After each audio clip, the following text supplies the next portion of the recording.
अस्सलाम वालेकुम किस्सा में अवां जी ख़िदमत में हाज़िर आहियां। ज़िंदगी मुस्तकिल अवां ऐं असां वटि पंहिंजी पूरी जावेदानी सां हलंदी रहे तीअं ई उनखे सम्झण जे लाइ जेका कोशिशि कई वञे उहा पंहिंजी जाइ ते हिकिड़ी ख़ासि हैसियत रखे थी। हयाती में जॾहिं असां अॻियां विखूं खणंदा आहियूं ऐं शऊर जी मंज़िल तइ थींदी आहे त कॾहिं कॾहिं ईअं थींदो आहे त असीं वॾा थी वेंदा आहियूं पर वॾा थी कोन सघंदा आहियूं। असांजो जिस्म वॾो थी वेंदो आहे पर असांजो जेको ज़हन आहे उनजी हैसियत उहा न हूंदी आहे जेका जिस्म जे मुताबिक़ हुजे। इन करे कॾहिं कॾहिं चयो वेंदो आहे त इंसान खे जेका ॾुखियाई पेश अचे थी दरअसल पंहिंजे कद न सुञाणण जे करे अचे थी। दुनिया में जेके सरख़ुशियूं हासिलु हूंदियूं आहिनि इंसान खे उन्हनि मां हिकिड़ी अहम सरख़ुशी पंहिंजे कद खे सम्झण बि आहे। तव्हां नोट कंदो त केतिरा ई वॾा माण्हू हूंदा आहिनि, ॿारहं वरकतूं कंदा आहिनि, केतिरा ॿार हूंदा आहिनि जेके वॾनि जहिड़ा थी वेंदा आहिनि। ऐं हिकिड़ो जुमिलो जेको पर्टिकुलरली असां ॿुधंदा आहियूं त जेके छोटा हूंदा आहिनि, जेके मैकेनिक्स वटि कमु कंदा आहिनि, चांहि जे दुकान ते कमु कंदा आहिनि, उहे दरअसल छोटा न हूंदा आहिनि पर पंहिंजे घर जा वॾा हूंदा आहिनि जेके पंहिंजे घरनि जी ख़िदमत कंदा आहिनि ऐं पंहिंजे घर खे संभालणु ॼाणंदा आहिनि। हाणे जेका कैफ़ियत आहे पंहिंजे कद खे सुञाणण जी सभिनी अहम आहे।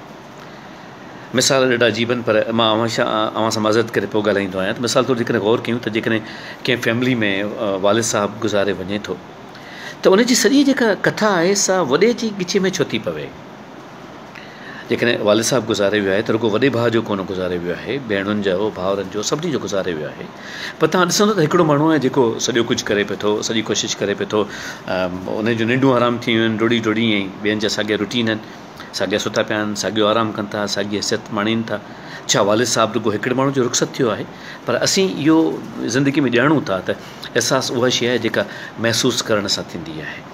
महसूसु करण जे लाइ तमामु अहम आहे त इंसान खे पंहिंजे कद जी, पंहिंजी हैसियत जी, पंहिंजी हैत जी ख़बर हुजे। पंहिंजे कद जे बारे में ॼाणणु इंसान खे तजुर्बनि मां हासिलु थिए थो ऐं वक़्तु हुनखे ॿुधाए थो त हू कहिड़ी जाइ ते बीठल आहे। उन में अहम तरीन ॻाल्हि इहा आहे त असां में सबुरु केतिरो आहे, असां शयुनि खे सम्झण जी हैसियत केतिरी रखूं था। ऐं सब्र जे लाइ माना त महिरबानी अहम तरीन ॻाल्हि आहे वक़्त जो इंतज़ारु। त अव्हांखे वक़्त जो केतिरो इंतज़ारु करणु अचे थो। कंहिं उस्ताद वटि, महागुरूअ वटि हिकिड़ो शागिर्दु हाज़िर थियो, ॿुधायूं त साईं नओं शागिर्दु आयो आहे ऐं तबियतनि हर ॻाल्हि में सुवाल पुछण जी आदत आहे, हुनखे क्यूरियस आहे ॾाढो, त तव्हां वटि वञी करे हाज़िर थियो आहे त इलाही सारा तव्हां खां सुवाल पुछी सघे ऐं तव्हां हुनखे वरंदियूं ॾियो, हुनखे ज़िंदगी सेखारियो। त हुन टीचर चयो त हिनखे हिते साम्हूं विहारे छॾियो जिते हलंदड़ क्लास में उन सां गॾु वेही रहे, ॿियनि सां गॾु। हू मठड़ी करे वेही रहियो। वेहण खां पोइ विच में ब्रेक थियो, लंच ब्रेक थियो, वरी पढ़ाई शुरू थी, वरी आराम जो ब्रेक थियो, वरी स्पोर्ट्स थियो। हाणे हुनखे रुटीन इहो थिए त हू रोज़ु सुबुह जो अचे ऐं साॻी जाइ ते वेठो हुजे, पढ़ाई थिए ऐं उहो साॻियो रुटीन लंच, रांदि ऐं आराम, ऐं न को गुरूअ हुन खां कुझु पुछियो ऐं न ई हू गुरूअ जे वेझो अचण जी कोशिशि करे पियो। ईअं ई 2 साल गुज़री विया। 2 सालनि खां पोइ ओचितो जेको टीचर हो हुनखे पाण ते घुरायो त हेॾां अचिजो। हू आयो, अची वेझो वेठो, चई बाबा हाणे सुवाल कर। त हुन नौजवान पेरनि ते हथु रखियो ऐं मुर्की चई साईं हाणे छा पुछां, सभु ख़बर पइजी वई। सिर्फ़ु ऐं सिर्फ़ु वक़्त जो इंतज़ारु करणु, सबुरु करणु ऐं वक़्तु सिर शयुनि खे सम्झणु। जीअं ज़िंदगी में हिकिड़ो जुमिलो चवंदा आहियूं न पाण त किथे ॻाल्हाइजे ऐं छा ॻाल्हाइजे।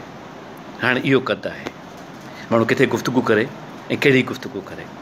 चवंदा आहिनि इहा ई ज़बान खट विहारे, इहा ई ज़बान पट विहारे। इहो सिर्फ़ु इन करे हूंदो आहे जो इंसान खे पंहिंजी हाइट जी ख़बर हूंदी आहे त हुनजी हाइट छा आहे। हारून रशीद जी दरबार में मैथमेटिक्स जो हिकिड़ो सुवालु बुलंद थियो हुयो। उन में कुझु महिमान बि वेठा हुया त ॾुखियो सुवालु हो। मैथमेटिशियन्स जेके हुआ, जेके कॉटियर्स हुया, हुनजा जेके दरबारी हिसाबदान हुया, उन्हनि खे जवाबु न आयो। त हिकिड़ो माण्हू पोयां वेठो हुयो, उनजो जवाबु ॾेई छॾियो। ख़ैर ॻाल्हि ख़तमु थी, सही जवाबु हुयो। आई वई ॻाल्हि थी, सम्झनि शायदि इहो बि को फ्लूक में हिकु ॻाल्हि थी आहे। थोरी देरि खां पोइ अधु मुने कलाक खां पोइ हिकिड़ो ॿियो सुवालु बुलंद थियो।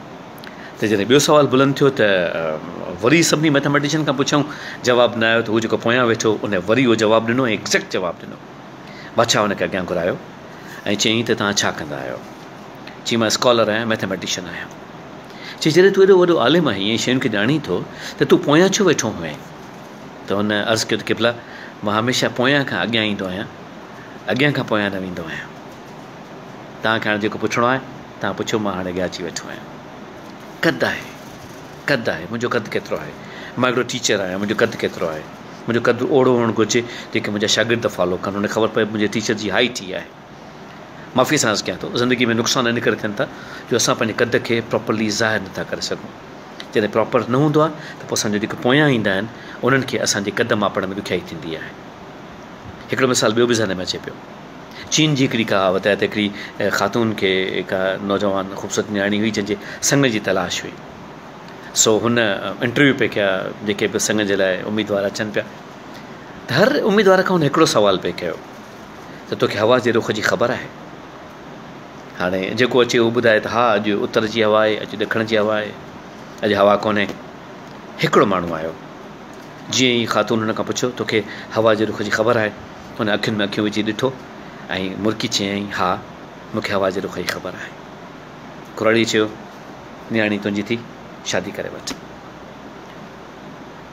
ॻाल्हि इहा आहे त ज़िंदगी में हवा जो रुख ॼाणणु, शयुनि खे तहमुल सां ॿुधणु, बर वक़्तु बि पर सोची सम्झी फ़ैसिला करणु, इहे सभु हाइट्स खे ठाहीनि था त असांजो कदु केतिरो आहे, असां केतिरो। तव्हां ॾिठो हूंदो माण्हू चवंदा आहिनि तव्हां ॾाढा जज़्बाती आहियो, माण्हू सम्झंदा आहिनि त असां जज़्बाती आहियूं।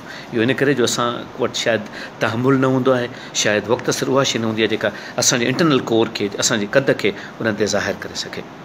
मौज़ू कुझु मुख़्तलिफ़ आहे पर अर्ज़ु करिणो हुयो छाकाणि त ज़िंदगी में उहे ई माण्हू कामयाबु थियनि था जिन खे पंहिंजी हाइट जी ख़बर आहे ऐं जेके पंहिंजो कदु साण रखनि था। कदु 5 फुट 8 इंच 10 इंच कोन्हे, कदु उहो आहे जेको असांजे अंदर में वसेरो करे थो ऐं असांजी इंटरनल हाइट ठाहे थो, असांजी शख़्सियत खे मुकमल करे थो ऐं मुकमल करे पेश करे थो।